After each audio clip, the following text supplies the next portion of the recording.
Master पैरोडिस्ट, Urdu comedy का बादशाह, लाखों किरदारों का एक आदमी, एक पहचान और एक सच्चे शोमैन। मोइन अख्तर को कौन नहीं जानता? शायद वो नहीं जानते जो मुस्कुराना नहीं जानते। मोइन अख्तर वो थे जो आपके चेहरे पर मुस्कुराहट ला सकते थे, चाहे आपके हालात कितने ही ख़राब क्यों ना हों। मोइन अख्तर 24 दिसंबर 1950 को पैदा हुए। वो एक कामयाब पाकिस्तानी टेलीविज़न, फिल्म और स्टेज आर्टिस्ट, मज़ाह निगार, नक्काल, मेज़बान, मुसन्निफ़, गुलकार, हदायतकार और प्रोड्यूसर थे। रेडियो पाकिस्तान के दौर में अपने साथी अदाकार अनवर मकसूद और बुशरा अंसारी के साथ शोहरत हासिल की। रेडियो पाकिस्तान के जदीद फिल्म साजी के दौर में बचपन से लेकर 2011 तक, अपनी मौत से 1 साल कबल तक, उनका कैरियर तकरीबन 45 साल से ज़्यादा पर मुहित है। मोइन अख्तर के वालिद मोहम्मद इब्राहिम महबूब हिंदुस्तान की रियासत उत्तर प्रदेश के मुरादाबाद में पैदा हुए थे और तकसीम के नतीजे में कराची में सकूनत इख्तियार की थी। मोइन अख्तर के वालिद मोइन अख्तर की वफ़ात के चंद माह बाद दिसंबर 2011 में 92 साल की उम्र में वफ़ात पा गए। शायद लाखों परस्तारों की तरह वो भी अपने बेटे की जुदाई बर्दाश्त नहीं कर सके। मोइन अख्तर के वालिद ने अपनी ज़िंदगी प्रिंटिंग प्रेस और गारमेंट्स के कारोबार में एक ठेकेदार के तौर पर गुजारी थी। मोइन अख्तर को अंग्रेज़ी, बंगाली, सिंधी, पंजाबी, मेमनी, पश्तो, गुजराती और उर्दू समेत कई ज़बानों पर अबूर हासिल था। मोइन अख्तर ने अपने अदाकारी कैरियर का आगाज़ बतौर चाइल्ड एक्टर 13 साल की उम्र में किया। उन्होंने थिएटर में शेक्सपियर के दी मर्चेंट ऑफ वेनिस में शाइलाक का किरदार अदा किया।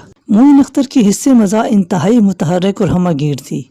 उन्होंने अपने टेलीविज़न का आगाज़ 6 सितंबर 1966 को पाकिस्तान के पहले यौम दफ़ा के शो में किया।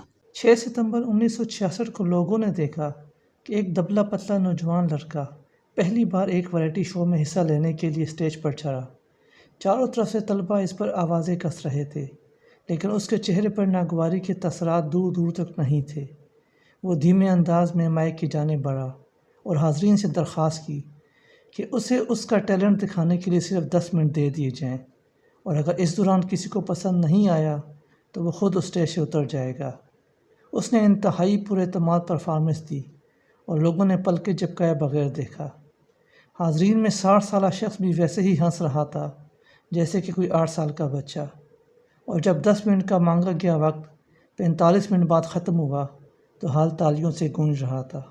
उस शो में उन्होंने हॉलीवुड अदाकार एंथोनी क्विन की नकाली करके कॉमेडियन के तौर पर आगाज़ किया। इसके अलावा उन्होंने अमेरिका के साबिक सदर जॉन एफ कैनेडी की तकरीरों में से एक की कामयाब नकल की। उन्होंने टेलीविज़न के स्टेज शो में कई किरदार अदा किए। बाद में अनवर मकसूद और बुशरा अंसारी के साथ मिलकर बहुत काम किया। मोइन अख्तर ने अपना लाजवाब किरदार ड्रामा रोज़ी में अदा किया और इसमें अपनी अदाकारी के लिए तनकीदी पजीराई हासिल की, जिसमें उन्होंने खातून टीवी आर्टिस्ट का किरदार अदा किया था। ड्रामा रोज़ी का मरकज़ी ख्याल हॉलीवुड की फिल्म टोस्टी से लिया गया था, जिसमें डस्टिन हॉफमैन ने अदाकारी की थी। उन्होंने इसे अपने पसंदीदा ऑन स्क्रीन किरदारों में से एक करार दिया था। रोज़ी को इमरान सलीम ने लिखा था और उसकी हदायतकारी सायरा काज़मी ने दी थी।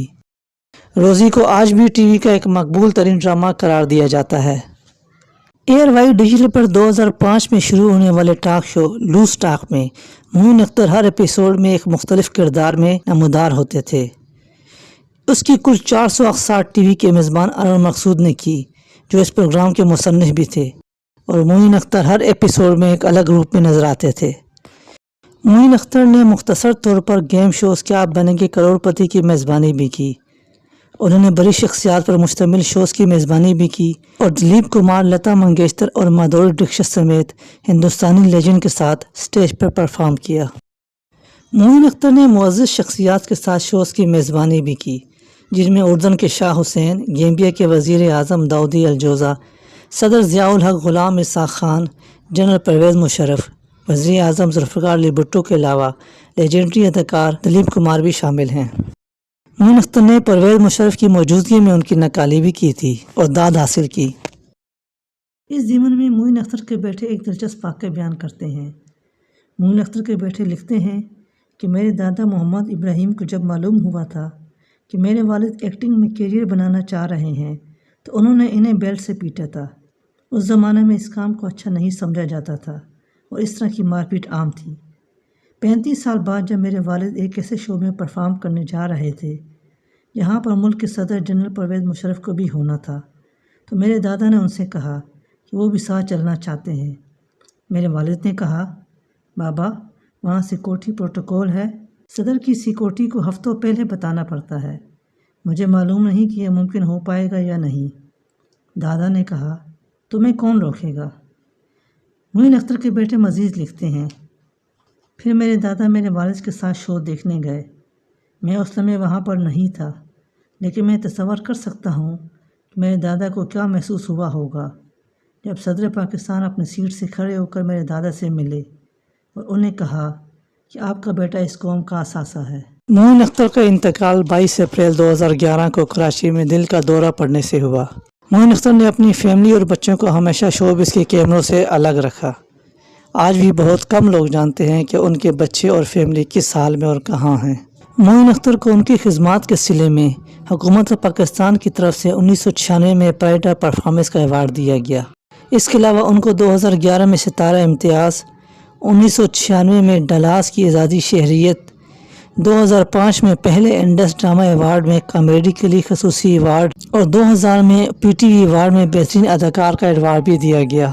ہر کچھ عرصے بعد اس دنیا میں ایک شخص ایسا آتا ہے جو اپنے آس پاس موجود ہر چیز کو تبدیل کر دینے کی صلاحیت رکھتا ہے۔ دیکھنے والے بھی یہ جانتے ہیں کہ ایسے شخص کی موجودگی میں انہیں ضرور کچھ زبردست دیکھنے کو ملے گا۔ معین اختر بھی ایک ایسے ہی انسان تھے کہ جس جگہ وہ موجود ہوتے تو کوئی بھی اور اس جگہ موجود نہیں ہو سکتا تھا۔ معین اختر نے اپنی وفات سے قبل ایکسپریس ٹریبیون کو دیے گئے اپنے آخری ریکارڈڈ انٹرویو میں کہا، میں نے جو کچھ کیا وہ ادب تاریخ کا حصہ ہے۔ تاریخ کے ساتھ جینا مشکل ہے، لیکن ایسے لوگ بھی ہوں گے جو ایک دن کہیں گے کہ ایک آدمی تھا جس نے یہ کیا اور مختلف طریقے سے کیا۔